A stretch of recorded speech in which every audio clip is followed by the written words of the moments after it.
Let's fucking go.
America! Fuck yeah! Thank you, VecCon, for being a true patriot of the motherland, brother. Yeah, it is Wednesday, 11th of September, and we are here to make it feel more like a Friday, baby. Let's fucking go.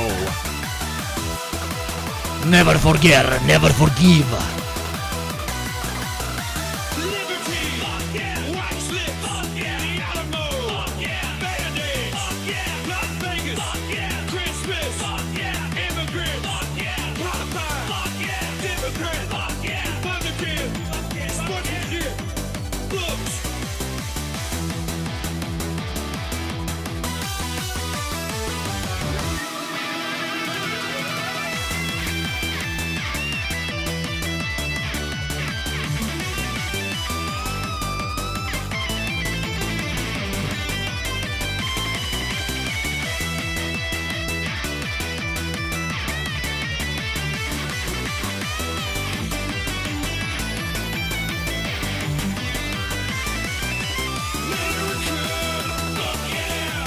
Never forgive, never forget, yeah. Thank you, Trash Panda, Thomas Shelby Sigma.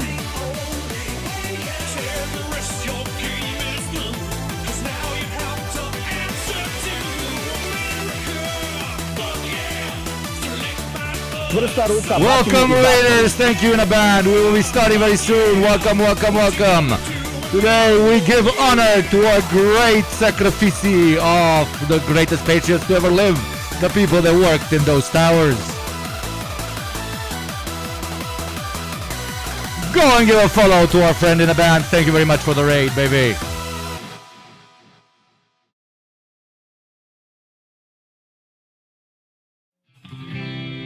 Starting in exactly 1 minute and a half. Starting in exactly 1 minute and a half. Let's fucking go, baby. Here's another remix for you. The true remix.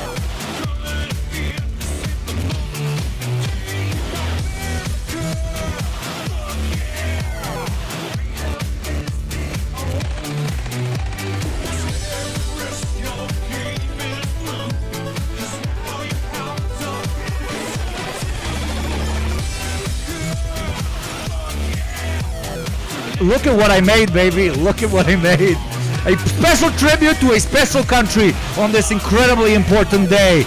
We must all serve, we must all remember, and we must never forget.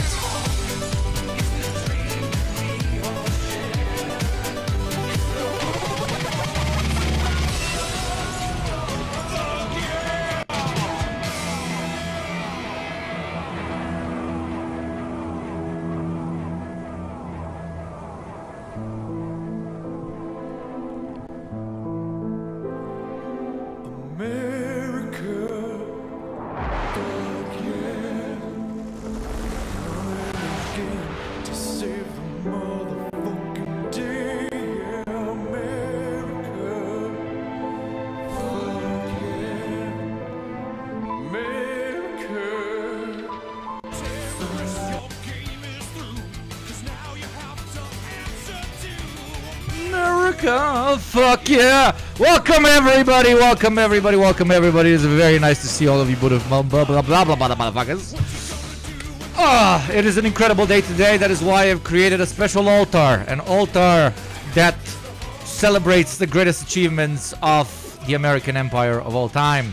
Mugs, guns, jeans, military equipment, and of course a big statue to welcome many, many immigrants who would one day create the greatest nation on earth, baby. Welcome, welcome, welcome. It is very nice to see you all. How are we doing on this holy day? This day that shall never be forgotten. 11/9. No. Even after all the suffering that the American people had to endure on that day, us, based literally everybody else on planet Earth, still refused to call it 9/11. It is 11/9. The moment we accept even the manner through which dates are calculated by the Americans is the day that Bin Laden wins. Because we all know he was in it to destroy your true freedoms. Wonderful. And those include counting everything in subscriber. feet and calculating everything in reverse when it comes to dates. Today is Wednesday, the 11th of September. It is very nice to see you all. Thank you very K Dodge for the resub. And I know some stuff, Wonderful. both OGs here in chat. Soldier. Thank you very much. subscriber. Starting the fucking American hype train, baby. Let me see how patriotic you are. Let me see how proud of you, of your heritage you are. Let me see how much you love your books. Let me see how much you love your genocide. Let me see how much you love your jeans. Let me see how much you love your watered down beer. Let me see how much you love your big fucking towers. Feed me that patriotism. I want it straight in my motherfucking vein, yeah. Let's fucking go. Today is a good day. Today is an important day, and it is a great day to be streaming. Of course, America did not deserve 9/11. I am not saying this only because it is against Twitch regulations and rules. No, not at all. Not at all. This video is, by the way, very, very good. Very good. The energy levels are high. I'm also consuming an incredible American product called Monster Energy Drink. We are sponsored both by the State Department, by Monster Energy, and of course, Buffalo Chicken Wings. To celebrate today, I quite literally ate Buffalo Chicken Wings earlier this morning. They were shit because they are not true American white boy patriotic chicken wings that I had once consumed in the good old United States when I had visited. Again, the background is a bit different today because, again, we must show our patriotism towards the only country that is a real country on this planet, and that is the good old US of A, baby. Hail, hail, hail our beautiful next president, Kamala Harris. May she bring peace and prosperity to the rest of us who might not wish for it. We shall be given it no matter what. For that, brothers and sisters and NBs, is the true American way. I can't believe I'm singing. I'm the worst singer in the world. Thank you very much, Jaws, for the 100 bits. Going to level 2 of patriotism. Level 2 hype train towards patriotism. Very good to see you. Hello, all the OGs in chat from By Any Means Necessary, Toasty Android, Jaws, Talk Tactical Santa, John Brownie, Happy 9LM. Thank you very much for your 6 months, my beautiful, beautiful child soldier. I am snoozing the ads. I don't know why they are attempting to play some so early in the stream. Anyways, today is a good day. Most of you are probably very informed on how the debate went, but I have somehow managed to stay away from the good old internet. So except for some tidbits like, they are eating the dogs, the foreigners, they're eating our dogs. Except for that particular line of rhetoric, I have not heard anything. So I want you to sit down and together with me explore it probably for a second time. Afterwards, going to cover some very interesting topics like a new cock philosophy video. Yes, I refuse to call him Jonas Cheka, even though I know the guy and respect the guy. He is always going to be cock philosophy for me. Why did the middle classes support fascism? As we all know here in chat, we do not actually believe in a middle class, but just like race, it has existed for so long that it has been embedded in culture and embedded in the way most see the world. And ironically, just as a myth that is believed by most, it has become reality, at least least a social, if not an economic reality, which is the middle class. We're going to talk about why eventually in most societies, the most reactionary elements of that particular state use the middle class in order to gain fascistic momentum. Then we're going to talk about white guilt.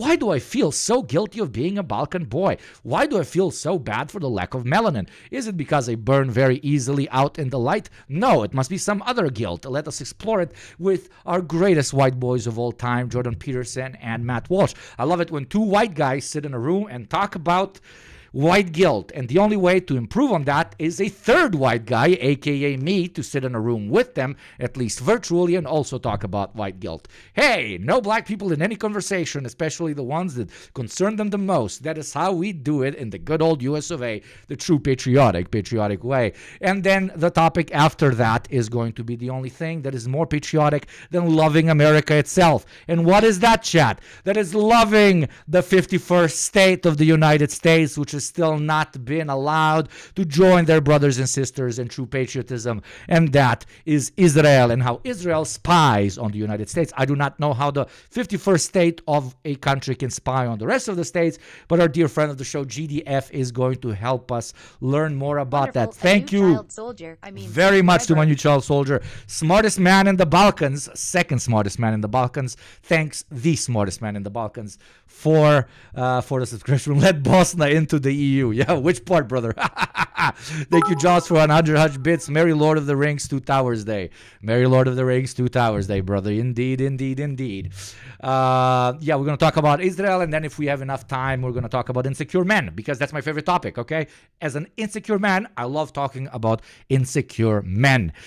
With that out of the way, I will now sit here and pretend I genuinely care about American electoralism. I will genuinely pretend I care about who won in that particular debate, and I will treat it exclusively as a piece of content the same way I would treat watching any fucking show on Netflix, but with you guys.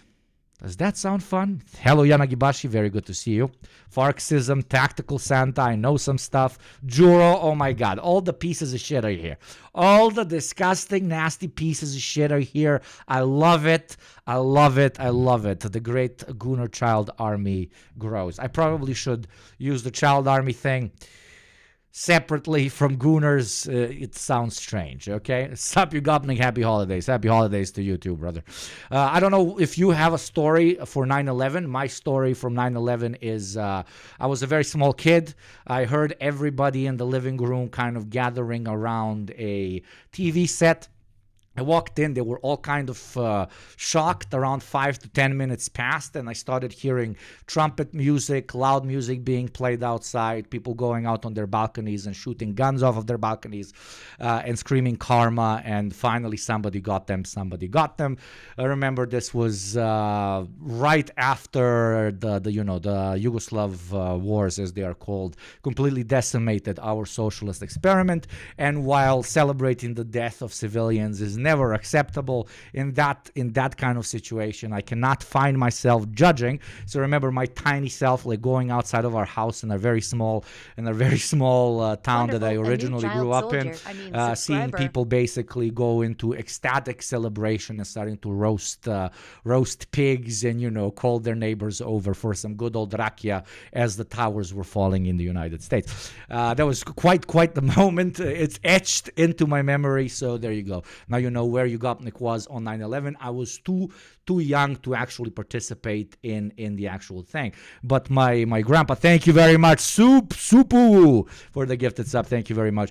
But my grandpa, ever since that moment, who passed away around, what is it now, 6-7 years ago, a proud militia from Yugoslavia, very very staunch atheist and communist.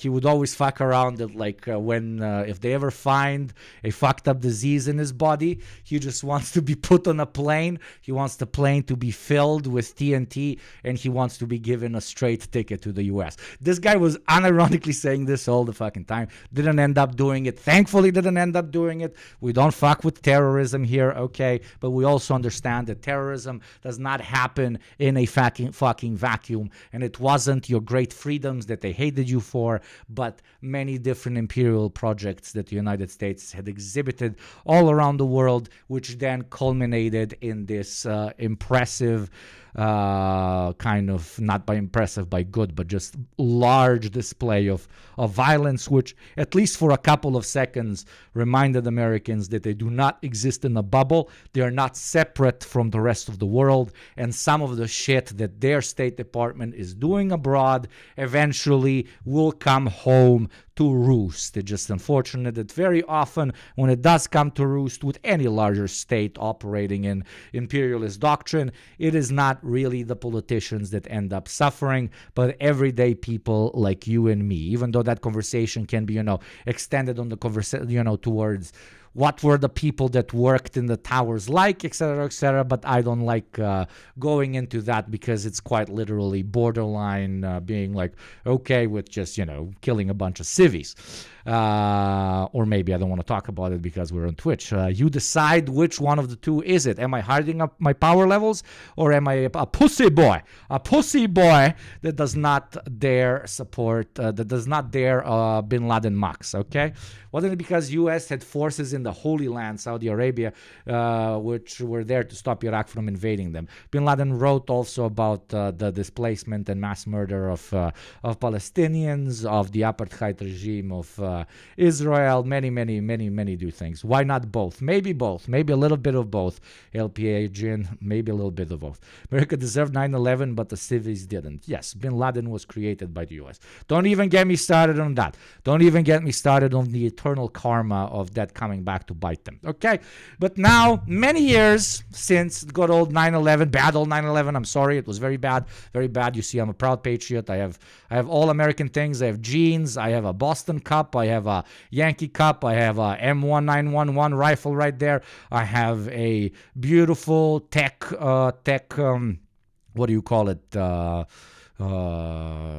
Tech camouflage vest as well. I'm a true patriot that loves consuming American products, which quite literally makes me American. What is more American than consuming American products? Somebody tell me and I will bless them. Plot twist, there is absolutely nothing. But yes, many years, 23 years after that, America is pretty much the same.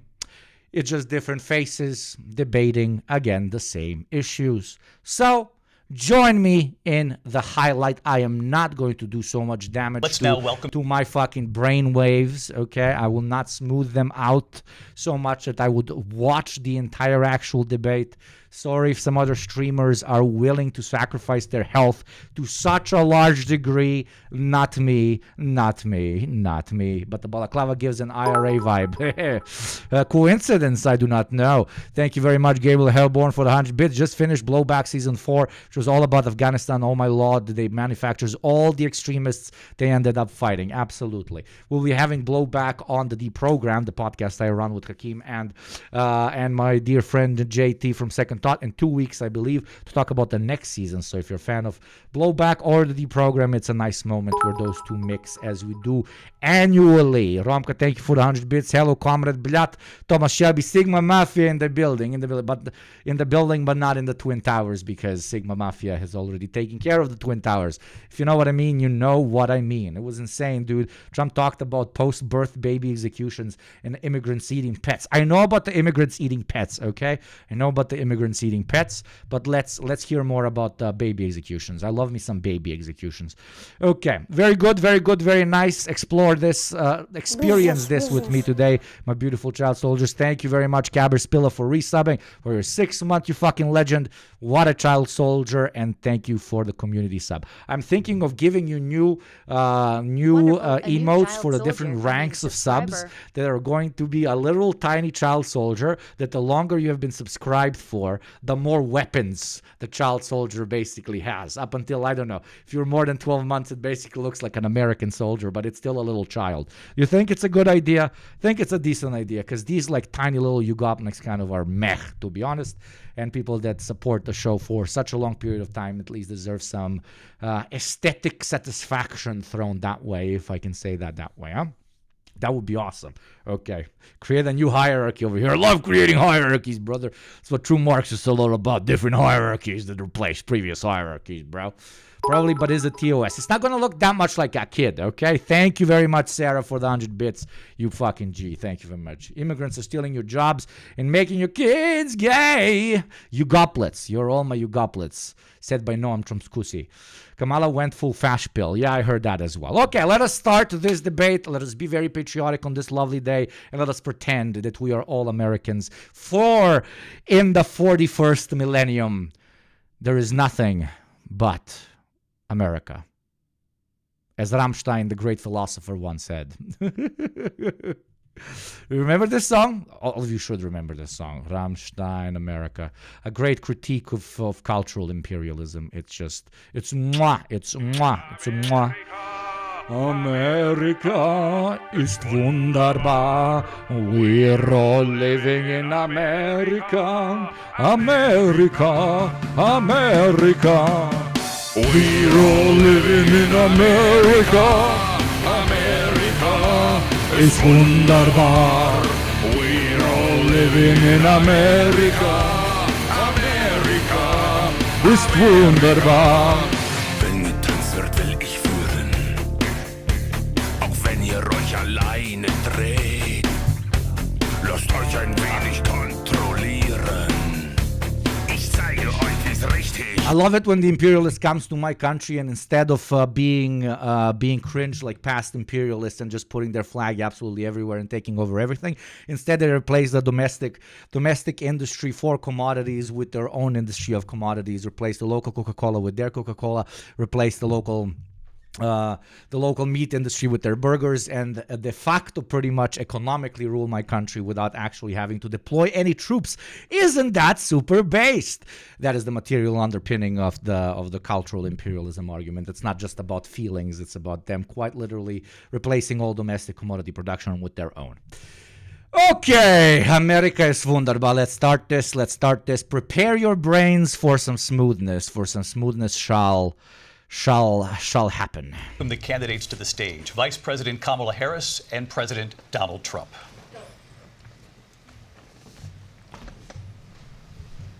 Why is it so quiet? Oh, she's gonna Kamala Harris. fucking knock him. Debate. You see, have fun. Thank You have fun. Welcome to Yugopnik. Look at the lip games of who shakes whose hand first. She goes straight at them, man. It's obvious that she has actually practiced. I don't know if you've heard about this, but she has actually practiced with. I won't be able to open it a different way. That's why I'm opening it this way, okay? Kamala Harris is reportedly trained with Destiny, the omniliberal, in preparation for upcoming debate. That's why I'm hearing she completely annihilated him, because she learned from the absolute best. The absolute best at saying nothing while supporting genocide and mass murder, but sounding a little bit more intelligent than conservatives, which is the easiest thing on the planet Earth, because conservatives literally have the intellectual capacity of abandoned dogs in your abandoned Luna Park. Okay, she's gonna Google Max. That's probably a rumor. I don't think that's correct. That would be the Destiny would have flexed with that very intensively. Okay, I don't think it's for real. Okay, she Wikipedia maxed. Okay. It's an honor to have you both here tonight. Vice President Harris, in your last run for president, you said you wanted She looks good, though, and I'm not doing it like a misogyny bullshit. She does look like pretty fucking good. She looks fresh, she looks clean, etc., which is important for the optics-obsessed nation of the United States. Well, Trump literally looks like he's going to fall over any fucking second. That's why he was so proud of having an opposing candidate that looked even more fucked up than him. And now with Kamala, it doesn't work that much. Thank you very much. Exit dose for the 2 months of support, my beautiful child soldier. You are ranking up, baby. ban fracking. Now you don't. You wanted mandatory government buyback programs for assault weapons. Now your campaign says you don't. You supported decriminalizing border crossings. Now you're... Why is fracking still a fucking conversation? Why is something that absolutely every single environmentalist and their mother agreed on as... Holy shit, this is one of the worst things we can do to our planet. And not even our planet, just our domestic ecosystem, like inside of the U.S. Isn't the whole point of being an American patriot wanting to do that abroad and fucking up the ecosystem of other countries? Americans are so patriotic, they want to fuck up their own ecosystem, baby. Let's fucking go, dude. Pennsylvania vote. I know the PA voters. I know. a harder line. I know you But I am, giving you a bit of a wider point to this. say that your values have not changed. So then why have so many of your policy positions changed? So my values have not changed, and I'm going to discuss at least every point It's difficult to change your values when you never had them in the first place, hey, chat? that you've made. But in particular, let's talk about fracking because we're here in Pennsylvania. I made that very clear in 2020. I will not ban fracking. I have not banned fracking as Vice President of the United States, and in fact, I was the tie-breaking vote on the Inflation Reduction Act. I don't know much about Pennsylvania, but I know I love Philadelphia. They both start with a P, and Philadelphia was very fucking cool, okay? The cheesesteak, the fucking cleanliness, it was very chill. It was very chill. Even though everybody tells me, yo, you just didn't go to the neighborhoods where there's just, people on hard drugs dying on the streets. I literally didn't see it. In New York, I saw it absolutely everywhere. Philly, much more chill, but I guess they segregated them a little bit better. Yugopnik segregation of people addicted to opiates arc incoming, okay? Which opened new leases for fracking. My position is that we have got to invest in diverse sources of energy so we reduce our reliance on foreign oil. We have had the patriotic pitch towards why we should maybe move more green, which is not bad, which is genuinely not a bad point, because some people will never really care about the environment because they're fucking old. But, in this case, it's being used as a pro-fracking argument, which is fucking hilarious. Largest increase in domestic oil production in history because of an approach that recognized America is gonna frack until they hit Balrogs. America to dwarf pipeline. Let's go. that we cannot over-rely on foreign oil. As it relates to my values, let me tell you, I grew up a middle-class kid raised by a hardworking mother who worked and saved and was able to buy our first home when I was a teenager. The values I bring... I love how relatable she is to me. Oh my God, that's literally how I grew up. Unironically, that's literally how I grew up. We lived with our grandparents. First one grandparents and then the other pair of grandparents, like 5-6 people in the house in a small apartment. The house was rather big, 2 floors. It was a very big house, but it was built thanks to socialist loans that literally had what percentage of, what do you call it? The fucking thing you got to pay the bank back? 0%, okay? There were 0% loans.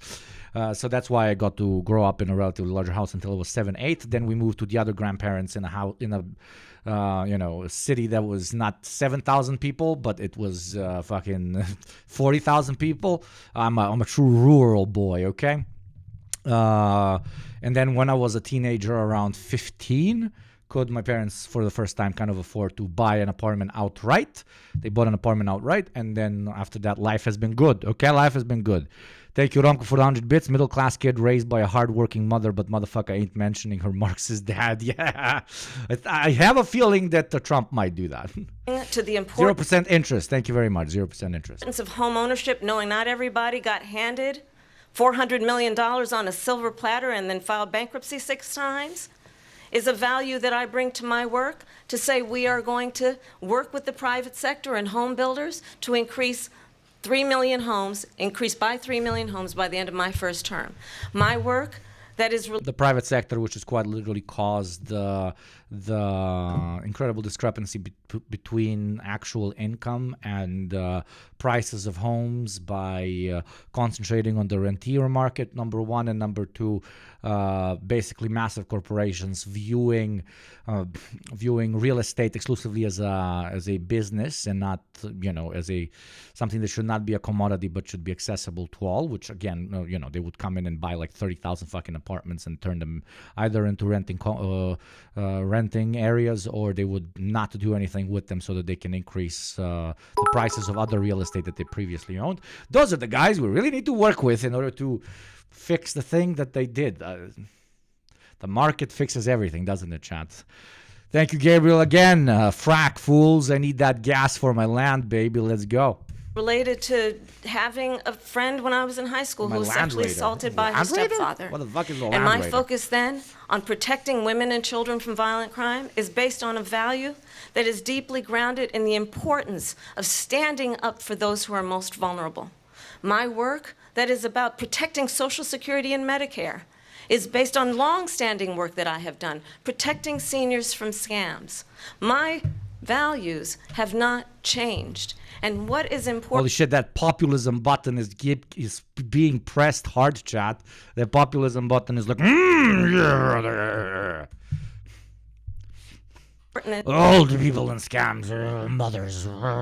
Is that there is a president who actually brings values and a perspective that is about lifting people up and not beating people down and name calling.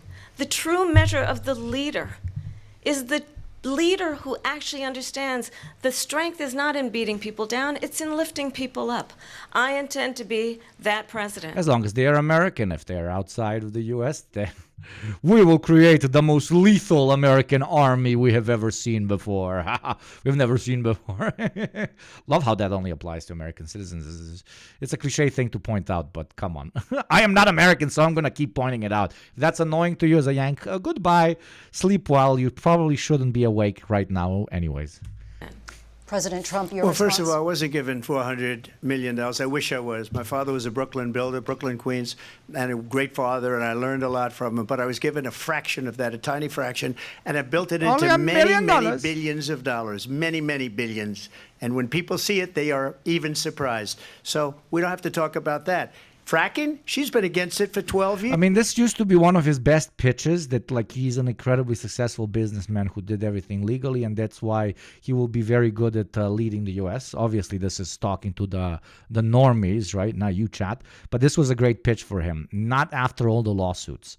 Not after all the lawsuits. Not after all the lawsuits. So this entire aspect of his campaign that was very successful back in 2016, I don't think it can be successful now. Defund the police. He did everything right, but they indicted him.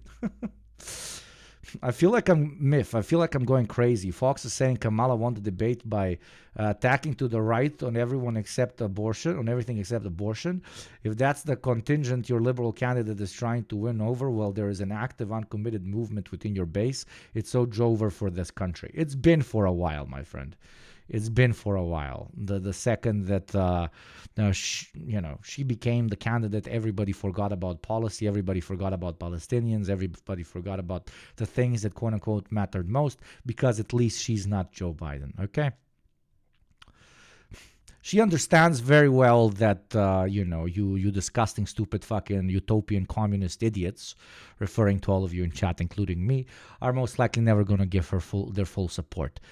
They understand that there is a massive part of the population that are, traditional Republicans who are at this point kind of disenfranchised from Trump and his rhetoric. I think he's a bit over the top, not representable enough, that she's trying to get over on her board. That's why she's, very much so harping on the, hey, we can be friends, let's hold our hands, except on abortion. Abortion, fuck you. Everything else, we hold our hands. Hey, Hugo, first time I've caught a live. Love your videos and the program. Hope you're having a good day. Welcome to the community, my friend. Welcome to the community. Very glad to have you. Kumbaya Harris. Kumbaya. She's been against that forever. Let me pop that Zin, baby. All that stuff up. Okay, Zin camera. I'm sorry. You guys get pissed off. Today, we are going back to classics. Velo Bright Spearmint. Velo Bright Spearmint. It is just, the usual thing. It's like a Marlboro Blue back in the day when I smoked. It's just good. It's just okay. It's not phenomenal. It's just okay. The aces are very good. This is 10 milligrams per pouch, I believe. Yes, 10 milligrams per pouch. Thank you, Ronko, for 100 bits. What is the uncommitted bullshit supposed to even do? Aren't we like anti-electoralism in this chat? I will only vote when it's voting in a Soviet. Okay, you're more radical than some other people, etc., etc. Again, we are here treating this completely like content, etc., etc. And sometimes we need to turn off our radical socialist brain and talk about things outside of the context of, a socialist revolution. So here we have two chickens that are fighting each other and putting money on the chickens. That's how we're treating it right now. And a big part of how a chicken wins in this chicken fight is one leg that they usually don't, that they forget they even have, a third leg, the chicken cock or whatever. That's the uncommitted vote.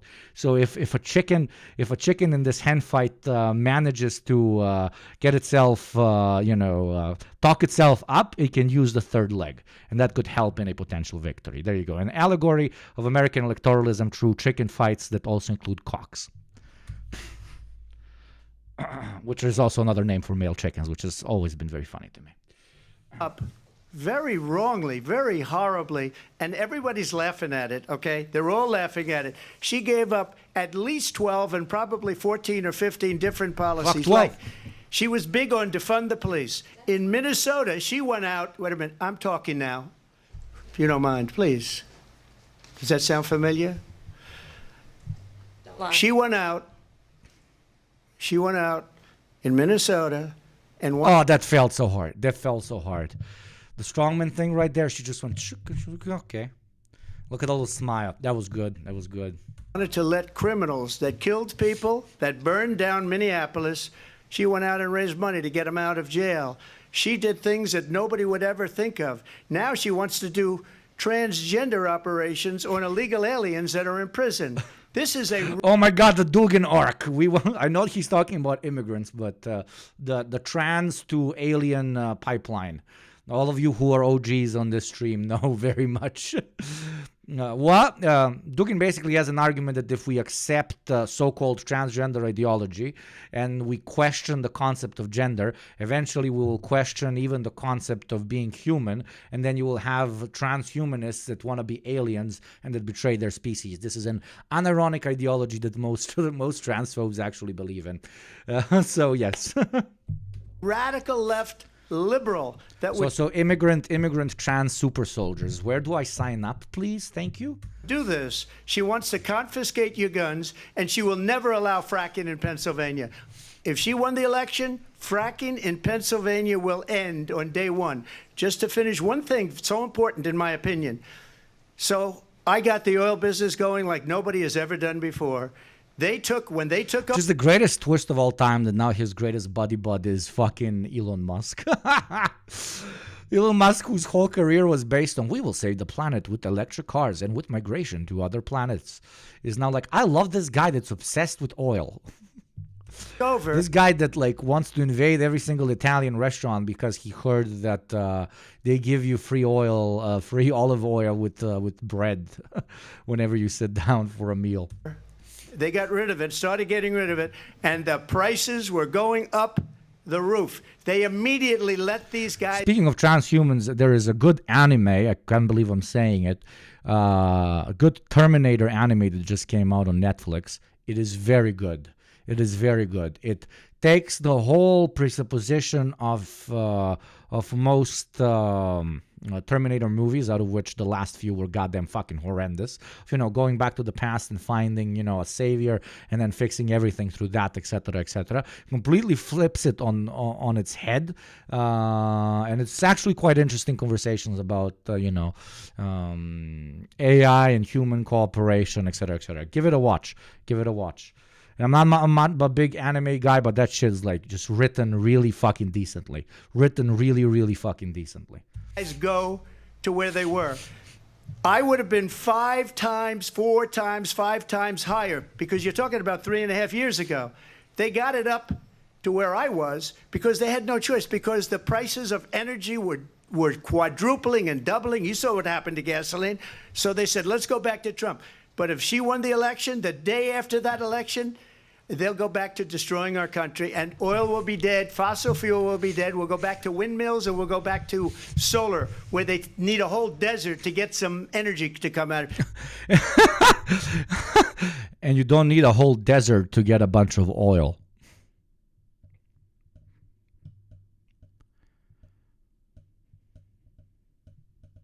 Thank you for coming to my TED Talk. You ever see a solar plant? By the way, I'm a big fan of solar. But they take 400, 500 acres of desert President soil. Trump, we have a These lot are of not good issues things that for we the have to get environment, to. as We're she out of time. understands. Thank you. They take a lot of space. That is what destroys the environment. Things that take up a lot of space. His anti-food chain arc, okay? There are too many food chains. They take up too much space. This is bad for the environment. Our cities are ugly. It's all parking lots. I watched this guy, Our Changing Climate, on YouTube. He made some great points. He talked about some crazy stuff like communism, but other than that, I agree. Too many parking lots, too many food chains, fast food chains. We must destroy them. Our environment is dying. This is not the America of old. I will build back better. We have an election in just 56 days. And I want to talk about the peaceful transfer of power, which, of course, we all know is a cornerstone of our democracy, and the role of a president in a moment of crisis. Mr. President, on January 6th, you told your supporters to march to the Capitol. You said you would be right there with them. The country and the world saw what played out at the Capitol that day, the officers coming under attack. Aides in the West Wing say you watched it unfold on television off the Oval Office. You did send out tweets, but it was more than 2 hours before you sent out that video message telling your supporters to go home. Is there anything you regret about what you did on that day? That I didn't give them fucking ARs. That they were so fucking stupid. They just went inside and took a bunch of photos. Fucking fail sons. Couldn't they actually do a coup the way I wanted them to do a coup? Pieces of fucking shit. You just said a thing that isn't covered. Peacefully and patriotically, I said during my speech, not later on. Peacefully and patriotically. And nobody on the other side was killed. Ashley Babbitt was shot by an out-of-control police officer. Oh, no, don't do that. Don't do that. Never, ever, ever, ever talk shit about cops. Cop shot a baby? Baby probably did something wrong, okay? Never should talk cops as a Republican, ever. That's arguably the biggest taboo, bro. Maybe the only bigger taboo is talking shit about Marines, like soldiers, which he also did. Like, don't do this, stupid fuck. That should have never, ever shot her. It's a disgrace. But we didn't do this group of people that have been treated so badly. I ask, what about all the people that are pouring into our country and killing people that she allowed to pour in? She was the borders. I love Trump is just like every fucking like conservative uncle on the planet. No matter what argument you give them about the bad things that are happening in a particular place, they just switch it to, but what about immigrants? Dude, ketchup has started tasting like shit under the conservative government. Yeah, but what about immigrants eating dogs? Remember that. She was the border czar. She doesn't want to be... There's a word for it. I think it's called whataboutism, but I'm not a fucking nerd, so I wouldn't know. Called the border czar because she's embarrassed by the border. In fact, she said at the beginning, oh, I'm surprised you're not talking about the border yet. That's because she knows what a bad job they've done. What about those people? When are they going to be prosecuted? When are these people from countries all over the world, not just South America, they're coming in from all over the world, David, all over the world, and crime rates are down all over the world because of it. But let me just when ask are those, David, when are those people going to be prosecuted? I'm not racist. I don't hate these particular types of immigrants. I hate all immigrants of all colors, okay? I am a true American that does not believe in ethnic belonging first, but in citizenry first. And everything that is not a citizen, I despise it. The unironic American pitch, like that's a core of American exceptionalism, always has been and always will be. Which, you know, you don't have to say the quiet part out loud, but that's, like borderline race inclusionary bigotry. It's insane. When are the people that burned down Minneapolis going to be prosecuted? Or in Seattle? They went into Seattle. Real quick, the retired firefighter that was in the news because of Jan 6th is part of my extended family. Holy shit, CMS. You have quite the... I hope he's not your uncle then, because then my previous allegory would work really well, yeah. They took over a big percentage of the city of Seattle. When are those people going to be prosecuted? But let me just ask you. You might ask her that question. You were the president. You were watching it unfold on television. It's a very simple question as we move forward toward another election. Is there anything you regret about what you did on that day? Yes or no? I had nothing to do with that other than they asked me to make a speech. I showed up for a speech. I said, I think it's going to be big.